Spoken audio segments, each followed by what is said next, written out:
welcome back to my channel. Today we are doing another installment of Movie Monday. Today's an exciting one because today we will be reviewing the new season of XOKitty. I was so excited when they announced season 3 because I literally ate up season 1 and 2. So good. In fact, literally the show introduced me to K-pop, which is so fun. Now, I have been a MOONCOVEY shipper since day one, so naturally I am super excited to see what they were gonna do with this ship in this next season. And spoiler alert, they did not disappoint. Speaking of spoilers, this video is not going to be spoiler free. So if you have not seen season 3 of XOKitty, make sure to add this to your watch later, like this video, and come back later because we are going to be talking about all things that happened this season. So I say, without further ado, let's get on into it. Now, I love this season so much, and because of that, we're actually going to start with what I didn't like about this season because there's not many things that I didn't like about the season. So there you go. Now, the first and most obvious one is Marius. He's toxic. I don't like him. Nope. And the thing is like, yeah, technically did I warm up to him by the end of the season when it was like, he showed his like soft side or good side, whatever you want to say. Still doesn't fully excuse the drama that he stirred up by coming to kiss. So, still not the biggest fan of the guy. Will not lie. The other thing is them putting Q through the ringer again, bro. They're always putting Q in the messiest of situations, and I'm so upset about it, actually. Like, literally seeing my boy go through so much this season was so painful because I love Q, especially when him and Kitty, like, weren't talking. I was like, what are we doing? And spoiler alert, they made up, obviously, but still it was so upsetting, and I'm glad that it's been resolved by the end of the season because I love Q so much. So funny enough, those are actually like the only things I didn't like about the season. Now there are some things that I'm like some of the things that I guess are like everyone's arguing about of like who was right, Minho or Kitty in the whole argument. My take on that is they were both sort of right. Now granted, I agree with Kitty. He literally could have just said, hey, Eunice needs me. He didn't have to lie that he was meeting up with Marius. That I feel like he didn't have to lie about. But once again, I feel like both of them are kind of in the right there. So, but I will say it was absolutely devastating, the third act breakup. Yup, I hated it. I hated it so much because I love them as a couple so much, and I also am absolutely obsessed with Minho. Literal goals right there. Absolutely love that man. So literally this season was everything for me because just an amazing couple.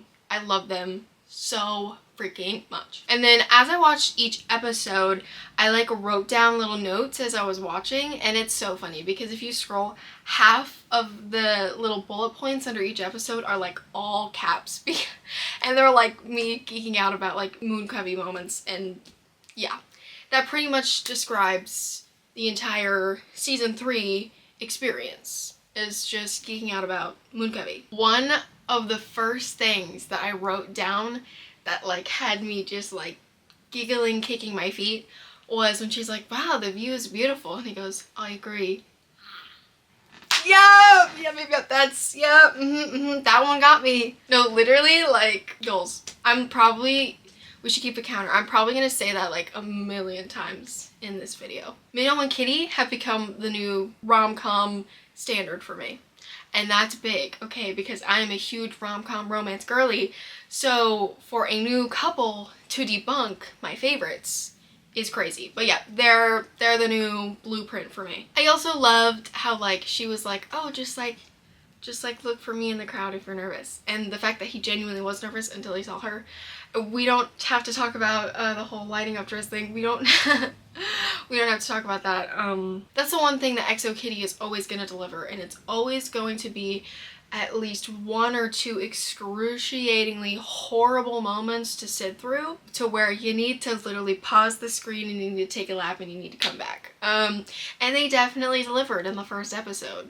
no doubt. But yeah. Oh, also speaking of the first episode, I was not expecting a MOONCOVEY kiss in the first episode, bro. It was everything. The light up dress, the build up, oh my gosh. Them actually communicating, that's another thing that really surprised me about this season, is how healthy Minho was. Like, no offense to him, but like, literally, like, of course he was very teasy and like borderline toxic a little bit in the first season.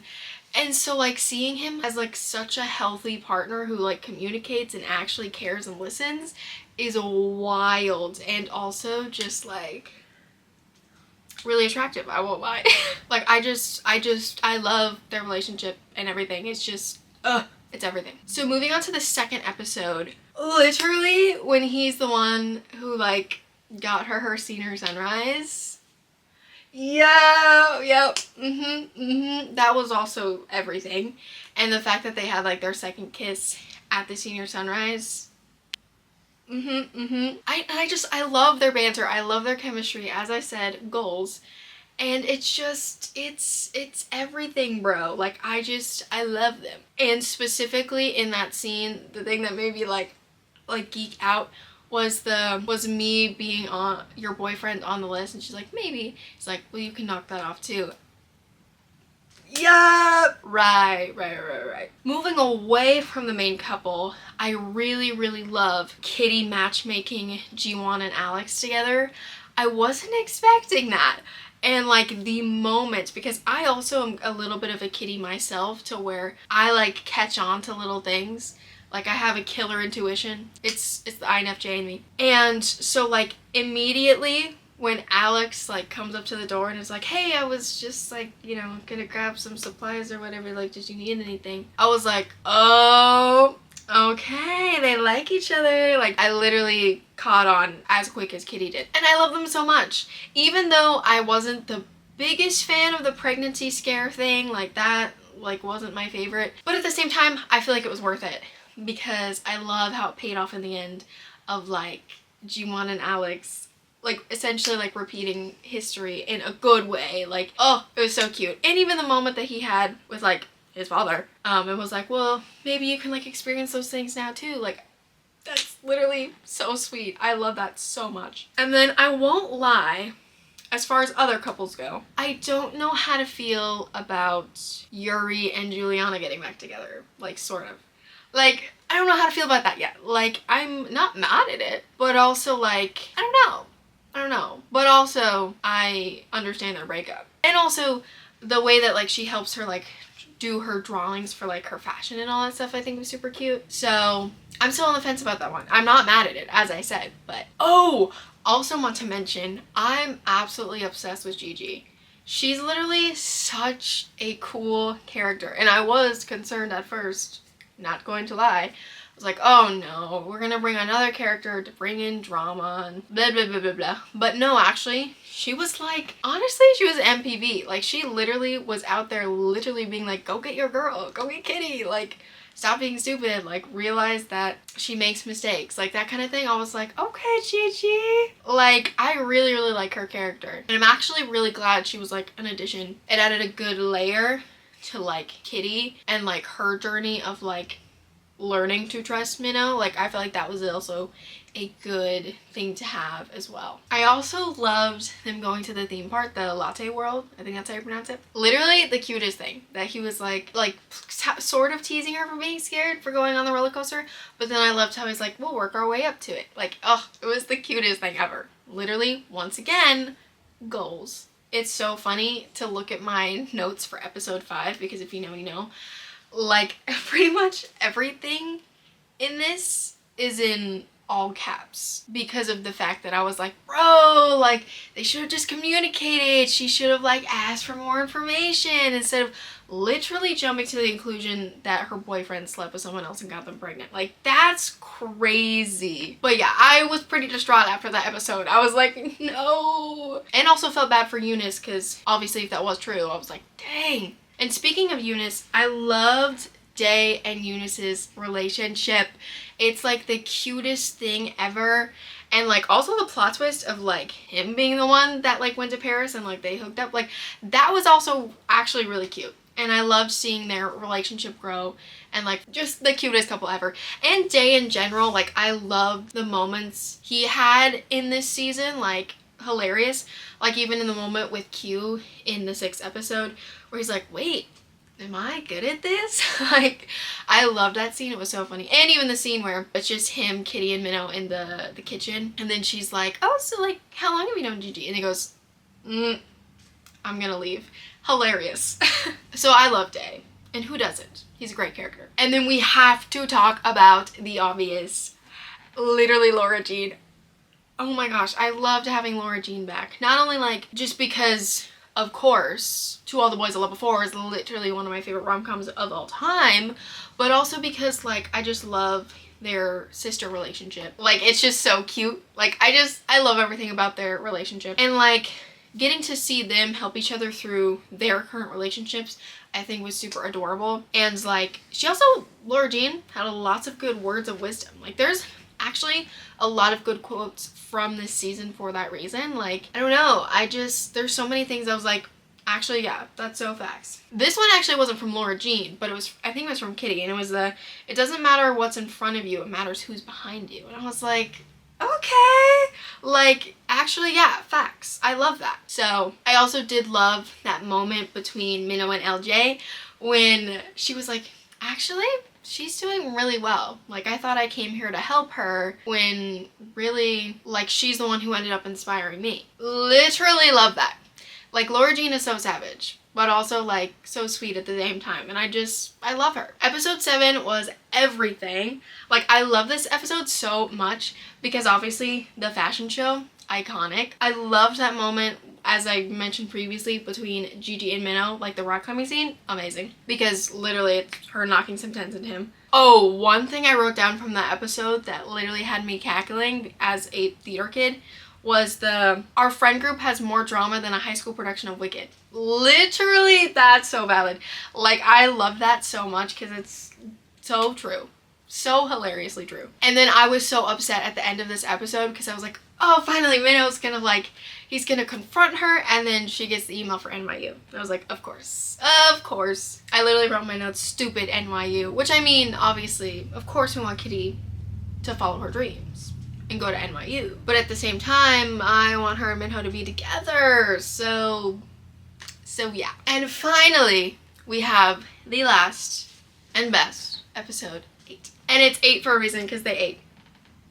Sorry, I hated that too. But literally, I love this episode so much. They obviously like had the conversation in the previous episode, and obviously it wasn't, you know, them getting back together or whatever. But the fact that like he still went to her birthday, and not only that, got her mom's favorite flowers, planned pretty much half of the birthday party, and it was all little like him noticing little things. Yep. 100% goals. That's all I'm saying. That's all I'm saying. One of the things that I love most about this episode is like Minho like really finding what he wants to do with like the music, with Day and all that, and like Kitty being the one to help him realize like he doesn't want to follow in his dad's footsteps. Like that I loved, and how like even when they weren't together, they like essentially inspired each other, and I love that. It's amazing. And we have to talk about the iconic moment of him running to like catch her as she's like, you know, going to the airport. Literally everything. And I also love how it mirrors, obviously, The Summer I Turned Pretty. I've literally seen like 50 different edits of that, of how so many EXO Kitty things mirror The Summer I Turned Pretty and So All the Boys I Loved Before. And especially the I love you and the you what? Ah! Oh my gosh, thank you, Anna. Thank you so much, Anna, for your service of telling them that we need to make that parallel, because I ate that up. I mean, that whole entire scene, absolutely loved. And the fact that he wrote a song for her. Literally, that's the dream, right? Yep, that's the dream. So yeah, I love MOONCOVEY, and I also love that he's like on the plane to like get to see where she grows up. Like, I love that. I'm so excited for that. Will we get to see that? Hopefully, but I don't know. But either way, I'm so excited that they are officially endgame, and I love them so much. And if you couldn't already tell, this is like practically like 5 out of 5 stars of a season for me. And honestly, I think it might be the best season. But as much as I love this season, let me know in the comments below what you guys thought of this new season, and if you are also teen MOONCOVEY, and then we can all geek out in the comments together about how much we love it. And if you haven't watched XO Kitty yet, I highly recommend it. It's so fun, so cutesy. Definitely go watch it. It'll be a fun time. If you would like to see my review of each episode and the overall season, I will have all of my serialized reviews linked down below in the description if you'd like to see those. And also if you want to follow me on Serialized, Letterboxd, Musicboard, all that always will be in the description. Otherwise, I post every single Monday with music and movie related content. So if you want to see more of that, make sure to subscribe down below. Otherwise, that is all we have today, and I'll see you all in the next one, because that's all, folks.